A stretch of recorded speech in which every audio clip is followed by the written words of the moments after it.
E aí, pessoal?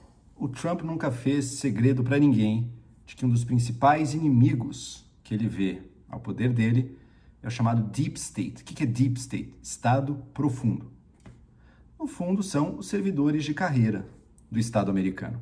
Ou seja, aqueles que não estão ali por curto prazo, por mera indicação política. Aqueles servidores que a máquina estatal mesmo, né?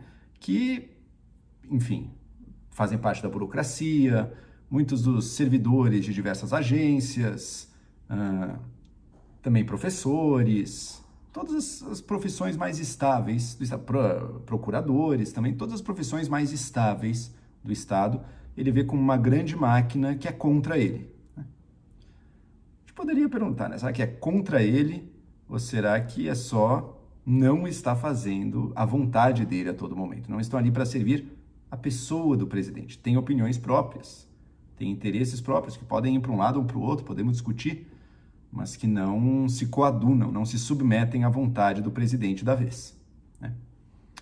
Eu, na verdade, acho que tem muita coisa assim a ser criticada no serviço público. Aqui no Brasil a gente chamaria dos concursados, né? Mas enfim, do serviço de carreira, as profissões estabelecidas. Por quê? Porque elas sempre tendem a um enorme corporativismo. É claro que cada grupo vai tentar valorizar muito a sua função para parecer que são imprescindíveis. Às vezes podem não ser, é preciso sim, você está sempre reavaliando, questionando, testando. Isso eu não tenho a menor dúvida. Agora, quando levanta todo o grupo como um grande inimigo que está lutando para destruir o país, é evidente que isso é mentira, né? Nenhum grupo humano é assim. É a mesma coisa quando a esquerda diz, os empresários querem acabar com o país. Não é verdade. Todo grupo tem seus interesses, nenhum grupo é perfeito, todo mundo quer coisas que às vezes se coadunam, às vezes não se coadunam com um interesse público mais amplo. E justamente a grande sabedoria na política é conseguir equilibrar essas coisas, corrigir o que está mal, investir no que está bem e assim ir fazendo progressos, né? Assim que a humanidade progride. O Trump tem uma visão bem diferente. É a luta do bem contra o mal, ou pelo menos ele estimula isso nos seguidores, né? É a luta do bem contra o mal, você tem que eliminar essas partes más, digamos assim, da sociedade. Uma delas a gente tem discutido às vezes os imigrantes, mas essa outra que eu quero falar hoje é o Deep State. Funcionalismo público de carreira, a máquina estatal. E ele está com um plano para fazer isso. Um plano que tudo indica que saiu da proposta do Elon Musk. Ele fez o seguinte, olha, primeiro ele já mandou um e-mail para todos os trabalhadores, olha, saibam muito bem, a mamata acabou, agora não vai ter mais trabalho remoto, vai todo mundo ter que ir para o escritório, a gente vai relocar diversos trabalhadores que iam para um lugar, a gente vai mudar o lugar onde eles têm que trabalhar, vocês vão ter que se acostumar com isso, a gente quer servidores leais, servidores em quem a gente possa confiar. E para evitar o quê? Para evitar coisas que a gente viu no primeiro governo Trump, em que diversos oficiais ou servidores não faziam a vontade do presidente, né, em diversos pontos. Teve até um oficial eleitoral, esse era estadual, enfim, não era federal, mas um oficial estadual, eleitoral, que o Trump demandou que ele achasse votos, que ele roubasse votos a favor dele, ele não fez. Mas então mandou esse e-mail para basicamente todos os funcionários federais, são cerca de 2 milhões, dizendo, a gente vai querer funcionários fiéis. Acabou a mamata, a gente vai investigar cada um de vocês, a gente vai querer saber quem concorda ou não com a gente vai querer saber quem trabalha com coisas que a gente considera má, tipo pautas de inclusão, pautas ambientais, tudo isso vai estar fora. A sua vida, trabalhador que não gosta do Trump, e são muitos no serviço público, né? Porque muita gente que saiu de universidades, de faculdades, tem uma visão mais progressista, muitas vezes. A sua vida vai virar um inferno.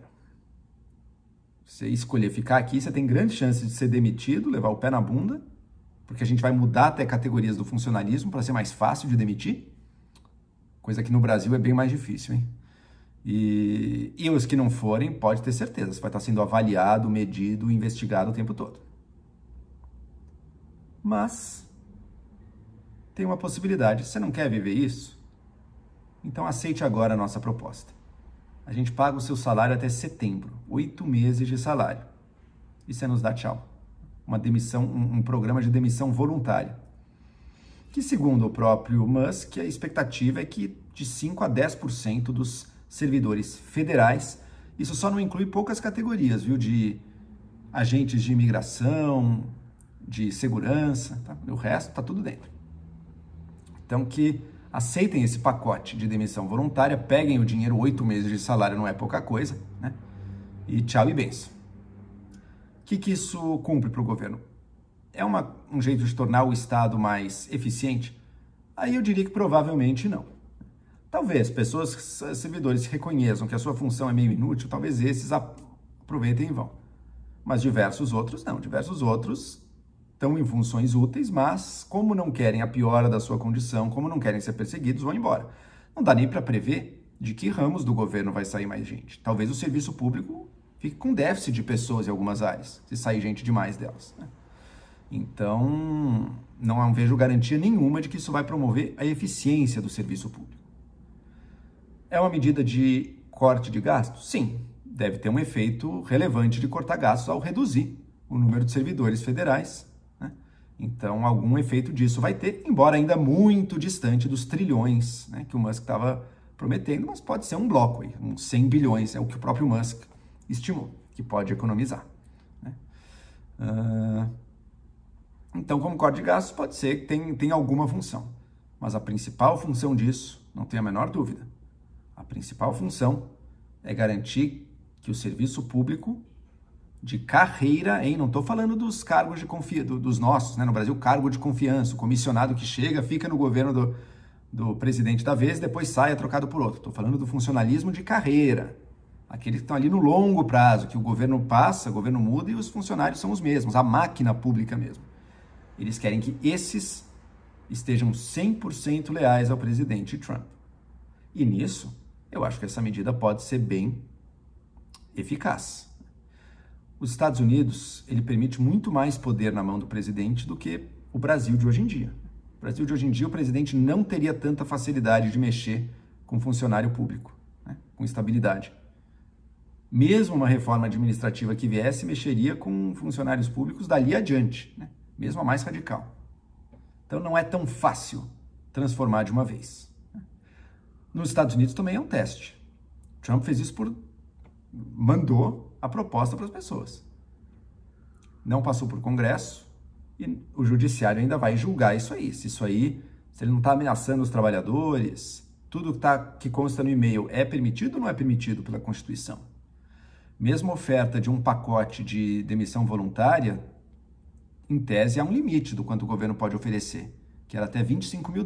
Em muitos desses casos, 8 meses de salário vai dar mais do que $25 mil. Então vai ter uma série de questões. Será que o judiciário vai ou não vai barrar essa medida do Trump? Independente de o judiciário ver problema ou não em algum ponto, imagino eu que alguma coisa dessa medida ele vai conseguir sim. Essa ideia do funcionário público intocável nos Estados Unidos é muito mais fraca do que no Brasil. E tem prós e contras, tá, gente? É óbvio que o funcionário público intocado no Brasil, vantagem, ele é bem mais independente, ele não precisa se preocupar. Está toda hora se curvando ao governo. Por outro lado, fica essa festa do corporativismo que a gente vê também muitas vezes. E quando tem ideologia para um lado, puxa para esse lado e é muito difícil trabalhar com isso. Mas então Trump vai conseguindo produzir um Estado à sua imagem e semelhança. Ele já conseguiu isso com o Partido Republicano. Ele está fazendo isso, mesmo em áreas técnicas, em agências do governo americano, por exemplo, da saúde. Se ele emplacar esse ministro da saúde, o Robert Kennedy, está claro ali, a intenção é botar gente fiel à ideologia dominante, que se dane as melhores evidências científicas, né? E essa é a principal marca de um governo populista, tá? E populista pode ser de direita ou de esquerda. Mas a marca é a seguinte: não existe uma realidade objetiva. Não existe um conhecimento técnico. Não existe ciência que nos dê um contato com a realidade independente das ideologias. Não. Existem as ideologias que variam de acordo com o grupo que está no poder e com o grupo pelo qual você luta. Então, os nossos servidores da saúde, por exemplo, é importante que eles concordem com as nossas pautas.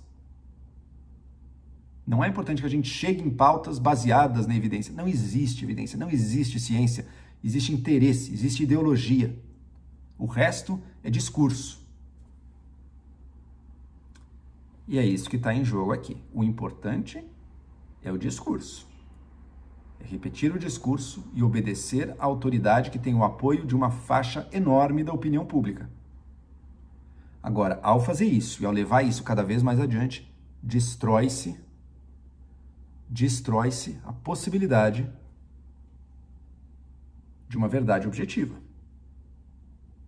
De um governo que, pauta suas políticas pelo conhecimento técnico e 2, limita a ação dos seus membros em nome de um critério também objetivo, ou ao menos imparcial, de justiça, que diz, ou de legalidade, que diz, olha, existe uma lei, não é vale tudo, existe uma ordem constitucional. A gente precisa limitar, às vezes, o que a gente quer fazer em nome dessa ordem. Para o governo populista, não, existe a pessoa do líder que encarna os anseios reais do povo com P maiúsculo e tudo que ficar no caminho não é lei, não é justiça, não é conhecimento, não é ciência. São os interesses do lado contrário que querem nos destruir e por isso os mascaram. Ou você está se curvando para nós, ou você é nosso inimigo. Não existe nada que não seja nenhum dos dois. Evidentemente, se isso for levado a sério e se esse tipo de visão vencer, não existe democracia, não existe império da lei, não existe liberdade individual, não existe ciência que sobreviva. Espero, portanto, que o Trump não seja bem sucedido nisso. Ainda que eu concorde que, olha, reformas administrativas na burocracia federal podem ser importantes, mas esse não é o critério. Não é o critério da lealdade e do terrorismo psicológico em cima de quem for ficar, dizendo, sai enquanto é tempo, só fiquem os fiéis. Para melhorar o serviço público não é fortalecer os fiéis. É fortalecer as instâncias de objetividade, de legalidade. Às vezes até diminuir o teor ideológico. Quando tem partes do Estado tomadas por uma ideologia, é preciso trazer mais diversidade ideológica, reduzir o papel disso ali, aumentar o grau e o teor de evidências científicas necessárias para as políticas. Isso sim. Mas não fazer uma caça às bruxas e um teste de fé a que você vai submeter todos. Isso aí serve apenas a um fim, que é o poder nas mãos de um só. É a luta dos Estados Unidos, é a luta do Brasil, é a luta do mundo inteiro, nesses tempos em que o debate público se tornou muito mais pujante, muito mais participativo, com todo mundo junto. Mas por isso mesmo, as velhas instituições e os velhos critérios de se chegar a uma verdade objetiva e que, portanto, limita o poder, tudo isso está em xeque. E é nosso papel lutar para manter, ou para fortalecer, ou para reformar, ou para recriar em novas bases a possibilidade de valores, de conhecimento e de leis que estejam fora da pura disputa política. Sim, isso é possível. Sim, a verdade existe. É por ela que a gente tem que lutar.